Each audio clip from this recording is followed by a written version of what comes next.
Before April 1954, the common belief, the universal belief, because it had been tried again and again and again and people had failed, the belief was that man was not physically capable of breaking the 4-minute barrier, that he could not run a mile in less than 4 minutes. That was the belief on the planet. It had never been done.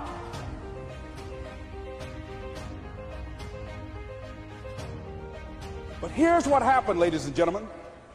Roger Bannister came along, and he broke the 4-minute barrier. Now, here's what's significant about that. Since that time, up to this day, over 20,000 people have done it, including high school kids. 20,000 people. What changed? Here's what happened when they got on the track. They knew it had been done. And because they knew it had been done, there was a new belief about this barrier, about this goal that was unreachable. And those 20,000 people got in the race believing, knowing in their heart that someone had done it, that it's possible that they could do it.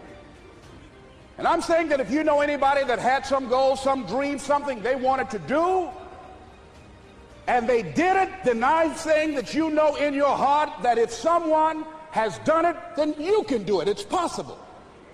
And that if someone can make their dream become a reality, that it's possible that you can make your dream become reality. And so as you begin to look at where you want to go, beginning to embrace that, it's possible. I'm blessed and highly favored. I've got a lot going for me. I got some good stuff in me. And it's possible that I can bring my greatness out here in the universe.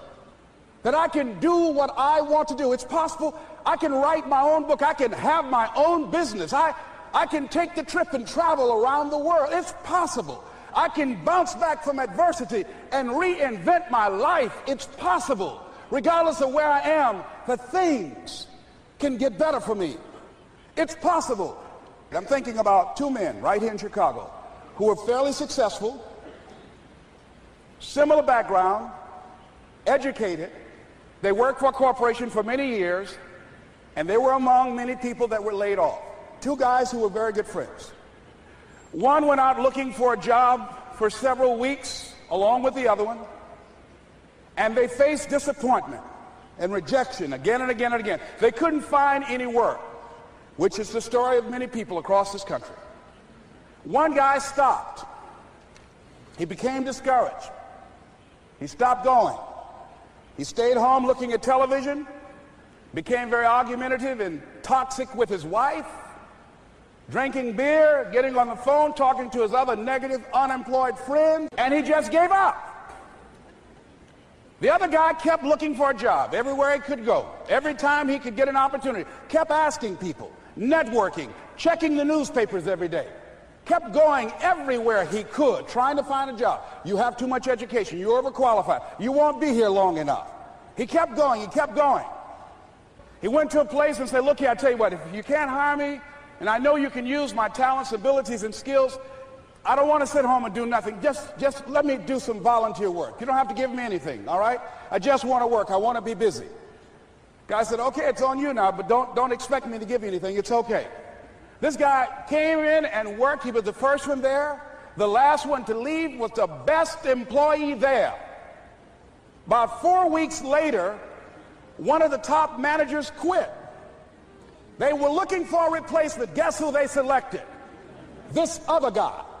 This guy who was volunteering his time. He got the job. What was the difference between the two men? Eyesight and mindsight. Eyesight is judging on what you see, judging according to appearances. But mindsight is how you interpret what you see. One guy said, it's not possible, it's over, I'm finished. I can't do it. I can't make it. He surrendered.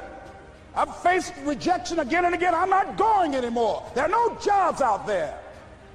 But this other guy, he felt that in spite of the no's and rejections, in spite of how bad the economy is, in spite of what the newspapers are saying, that it's possible that somebody somewhere will give me a job. He just kept going, thinking it was possible. And guess what, ladies and gentlemen? That's what we have to do with our dreams. Because things happen to you in life that you can never, ever anticipate. And many times when those things happen, you want to give up. I remember when I was in broadcasting, when I was a disc jockey, I became very controversial, not only being a disc jockey, but I felt that radio was something that you not only entertain people with, but you also empower them, you educate them. And I got fired. I didn't just leave, they fired me. They took my microphone. I thought that was who I was. No, ladies and gentlemen, it wasn't. I had to do something else. And I didn't know what else I could do. See, here's what I'm looking at. What are the uses for your life right now that you haven't even reached for yet?